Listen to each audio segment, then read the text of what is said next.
Okay, let's dive right in. Imagine this. Aisha, she's a YouTuber based in Toronto, really clever comedy stuff. Right. Her latest video takes clips from like a popular CBC drama, but she adds these totally absurd voiceovers. Reimagines the main character as this caffeine-addicted cat detective. Okay, I'm picturing it. Sounds like prime internet content. Totally. And to really sell it, she splices in shots of her own cat, just, knocking mugs over. Classic cat move. Well, yeah. Anyway, it's only 4 minutes long, but bam, 500,000 views. Like, instantly. Wow, that's viral territory. It's a great example, really, of that kind of remix culture, taking something known and just twisting it. Exactly. Giving it that humorous spin. But here comes the twist. The legal drama, you could say. Ah, knew it was coming. Yeah. CBC's lawyers, not so amused by the cat detective. They sent Aisha a cease and desist letter. Okay, standard first step. What are the grounds? 2 things. Mainly, first, pretty straightforward, copyright infringement. Using their footage without permission. Makes sense. And the second? This is where it gets interesting. They're also claiming a moral rights violation. Basically saying her parody distorts the original show in a way that harms its reputation. Right. That's often the double-edged sword for rights holders. It's not just about the copying, it's about how the work is treated, its integrity. You got it. Now, Aisha, she's not just rolling over, she fires back. Naturally. What's her angle? She says her video is classic fair dealing or, fair use in the US, specifically for parody. A parody defense. She insists it's transformative, totally changes the meaning, and get this, she even argues it helped CBC. Help them. How? She points to a spike in streaming numbers for the original drama right after her video blew up. Says she drove traffic to them. That's a common argument, though often tricky legally. So the big question is, where does Aisha actually stand? Exactly. And that's what we're going to unpack today. We'll look at this exact situation through the lens of different legal systems, specifically the UK, Canada, the US, and Australia. Right, because the rules aren't the same everywhere. Parody, copyright, those moral rights. It's a real balancing act. Totally. It's a fascinating clash between creativity and law. And you'll see how Aisha's fate could genuinely hinge on her geographical location. It really highlights the challenges in our, global digital world. Super important to understand these differences. Absolutely. So just to recap the core scenario, Aisha's cat detective video using CBC clips, CBC claiming copyright and moral rights infringement. And Aisha claiming fair dealing, fair use for parody, saying it's transformative, even beneficial. Got it. Okay, so let's start putting Aisha in different spots. Where would she stand, say, in the United Kingdom? All right, the UK. We'd look at their Copyright Designs and Patents Act 1988. Section 30A is the key bit here. What does that say? It basically allows using copyrighted stuff for caricature, parody, or pastiche if it's fair dealing. Okay, that sounds promising for her. But what's the catch? How do they define fair dealing for parody? Well, it has to be genuinely for parody or pastiche, and it can't be excessive. It needs to be, fair. There's a European case, Deckman, that's influential. Deckman, what did that establish? It emphasized that a parody needs to evoke the original work, but also be noticeably different. It should ideally have an element of commentary or critique on the original. Ah, okay. So for Aisha, what's the risk there? The risk is if her video is seen as, mostly just about her cat being funny, with the CBC clips just sort of there. If it doesn't really engage with or poke fun at the drama itself enough, then CBC could argue it's not a real parody under UK law. Exactly. They might say it's just using their footage opportunistically, not for genuine parody, as the law intends. The UK tends to want a clearer link, a critique. And what about the moral rights thing? Is that a separate issue in the UK too? Oh yes, definitely.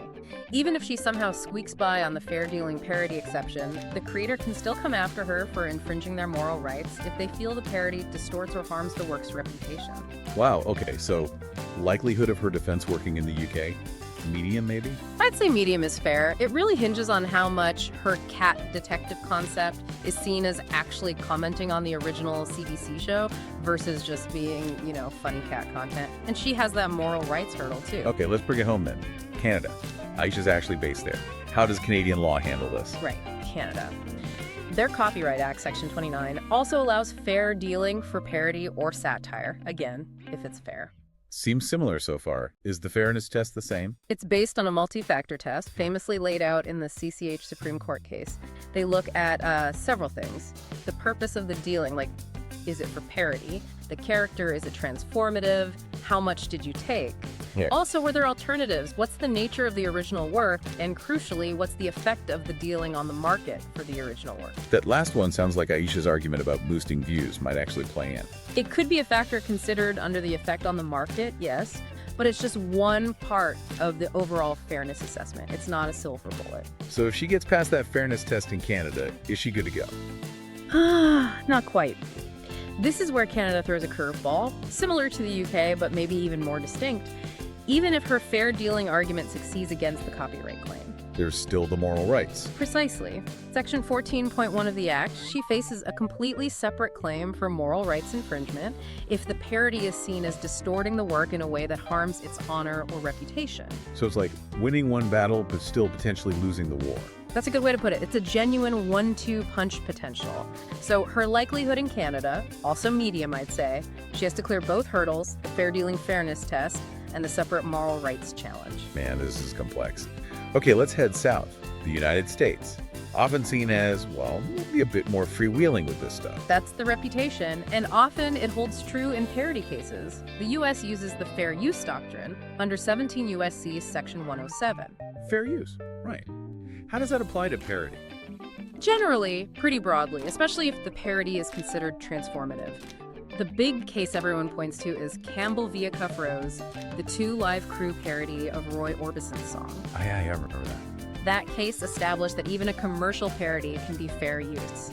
And crucially, U.S. courts are often more forgiving than, say, UK or Canadian ones. More forgiving how? The parody doesn't necessarily have to be a direct critique of the original work itself. If it uses the original to comment on something else or to create something new and different with a new purpose or character. It's more likely to be seen as transformative and thus fair use. Exactly. The emphasis is more on the transformation aspects. So for Aisha, her Cat Detective might not need to be a deep critique of the CBC drama's themes. The sheer absurdity and change in context could be enough. Okay, that sounds significantly better for her. What about the risk level? Much lower, generally speaking. The transformative use test is often considered easier for parodies to meet in the U.S. And the moral rights issue, that popped up again. And here's the really big difference. No, the U.S. doesn't recognize moral rights in the same way.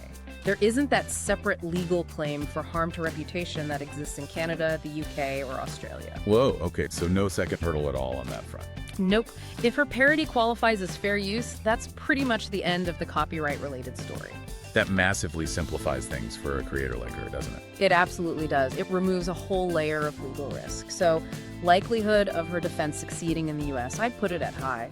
The combination of the broader transformative use test and the absence of that separate moral rights claim makes the U.S. a much friendlier place for this kind of parody.